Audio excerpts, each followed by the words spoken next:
Yo, what's going on, guys? It is Pone. I'm bringing you some Russian gameplay here on Subbase. I really love this map. And number one rule for this map, if you want to be successful, do what I'm doing right now. Sit your happy ass down on B. Many people don't like this map for one reason, and it's because it's so difficult to capture B. But let me give you a pro tip for it real quick. Do it first, and guess what happens? You almost always win. Unless you get lazy and decide to kill her after you captured it, then that's just wasted effort right there. All that.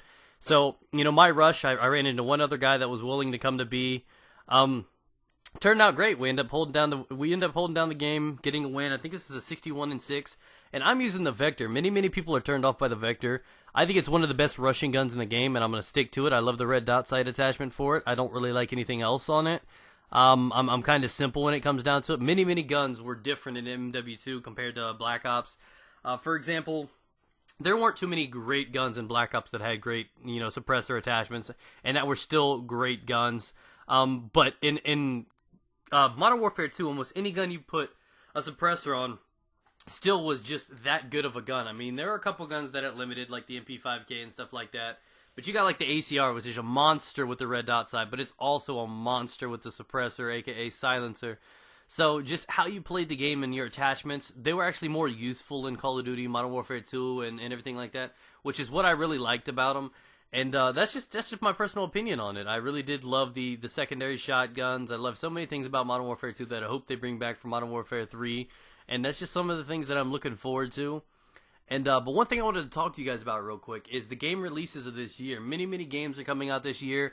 It looks like it's going to be a really good year. The next month or so is going to be so-so with games. And then you've got like phenomenal ones that are supposed to be dropping around November and stuff. So I'm going to cut into this real quick. And the reason I'm putting this up is I want you guys to respond to me down in the comments below. Let me know a couple games that you are eagerly anticipating. Games that you guaranteeingly are going to buy. You're super excited for it. And there's going to be obvious ones. Modern Warfare 3, Battlefield 3, stuff like that. But I'm going to list off a few games for you guys. Now, what you guys don't know, or what do you guys, some of you guys do know, is because I do this, I also get paid for doing this for you guys. So I think that if I get paid for playing games, I think it's okay for me to use that money to buy new games. So what I'm going to be doing this year is that at some point, I'm just going to go ahead, probably next month or the month after, I'm just going to pre-order all the games down front and have them all set and ready. And I'm going to let you guys decide and give me ideas on great games to get. Because I want to do Let's Plays, multiplayer gameplays. Let's just face it, some games are great with single-player campaign Let's Play, horrible multiplayer, and vice versa. Some are multiplayer amazing, and but some of them have good campaigns. Call of Duty has always had decent campaigns and great multiplayer. But we're gonna get into that a little bit. But I wanted to give you guys a few of the suggestions, a few of them that have popped out to me this year, and I plan on buying them. I want your honest opinions on them. And if you'd like to see them or not, I mean, if I put out a list of 10 games for you guys right now, I plan on buying, and there are a couple of them you're like, ew, no, cooties, go away, then I'm going to go ahead and just, reconsider what's going on. And then there's going to be some of these that you guys are allowed to send to me, because a lot of these games I'm going to list to you guys I'm unfamiliar with and probably haven't even played myself. So now that we're getting into this a little bit, I'm going to start listing off some games, and maybe some of you guys knew they were coming, some of you weren't, but I'm really expecting you guys. I'm not going to ask you guys to like and favorite the videos in this one. What I want you guys to do is to let me know about the games that you're looking forward to this year, not only to see from me, but games that you want to play yourself. So we're going to crack into this real quick. I know that there's a couple of these are on both systems, some are exclusives, but we're going to get into this a little bit. You got a game that I'm really looking forward to, and that's coming out with the Red Faction. I think it's called Armageddon, I do believe. I'm doing all this from the noggin right now, guys, so deal with it. If any of you guys haven't paid any attention to it, it's one of the games that I played years ago when I was a kid. I think it was on PS2. It was a really fun game. It was even fun playing like AI kind of thing. Like it made it feel like a futuristic type Bond game. If you guys remember the original Bond and goofing around and having fun, 64, all that good shit. And that's the feeling that I got from playing Red Faction. So hopefully they've amped it up and just made it that much sexier. It'll be a great game, and if they can make the multiplayer amazing, oh my jizz. And I bet the campaign will be nasty with it too. So we'll look into that. I believe that's on both systems. Then you've got Duke Nukem Forever coming out.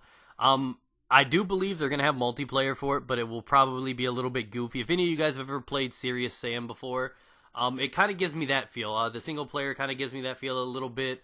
As well as the multiplayer looks a little goofy, but you might get a video or two of that from me. I'm really contemplating doing that for a Let's Play for that the Pwn Star for Hire channel from my other channel. I'm really thinking about getting that because he's really perverted, I'm really perverted. You put that together, and that's gonna be crazy, guys. So let me know what you think about that. Then they got a game coming out here in about a month. I think it's Fear 3. or Fear 3. Yeah, what is it? They do it like F3AR. Oh, we're clever. So, Fear 3 is one I'm anticipating. Many people told me that the games were great. You know, the first one and the second one were phenomenal. They told me they were great games. I've never played them. And then there's another one that's going to shock you guys. Towards the end of the year, Battlefield 3 is supposed to come out. I've never played any of the other Battlefields, guys. None of them. None of them. So what I did is I went out today and I bought Battlefield Bad Company 2.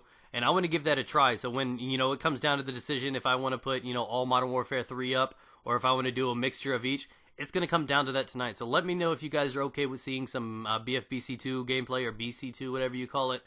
Because I'm looking into getting the feel for that to see if I really am able to do Battlefield 3 for you guys.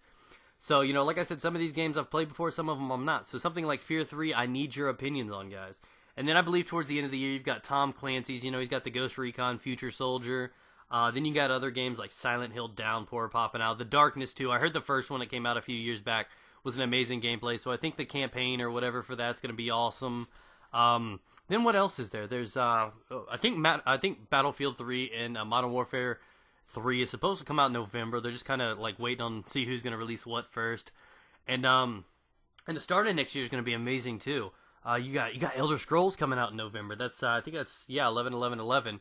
You've got Elder Scrolls, I think it's, 5, Skyrim. I'm going to murder that. I loved Oblivion. I played Morrowind. I love those games so much. I do it legit. I don't cheat or manipulate. And then you've got, you know, another one capping it off in November. You've got the new Assassin's Creed coming out, Revelations, I believe. And then you've got the new Tomb Raider. There's just so many games coming out that have the possibility to have great multiplayer. And there's so many of them that are going to have phenomenal potential when it comes down to single player walkthroughs, like Tomb Raider, man. They're bringing that. It's going to come heavy. I've got good faith in that. You got Duke Nukem. It's like all these games being revamped and brought back to life with the futuristic taste that we have nowadays. And I'm just so excited to see what they do with the new engines and everything. I want to know what you guys plan on getting yourself, and I want you guys to suggest some stuff to me. I'm sure there's going to be more and more coming out. Then you've got things kicking off next year with the new Resident Evil. You got another BioShock coming out. Metal Gear Solid. There's so many things coming out at the end of the year and the start of next year. So many things kicking it off, guys. Get back to me what you think in the comments below. Do me a favor and rate up the video. Let me know what you guys think. Please. I love you.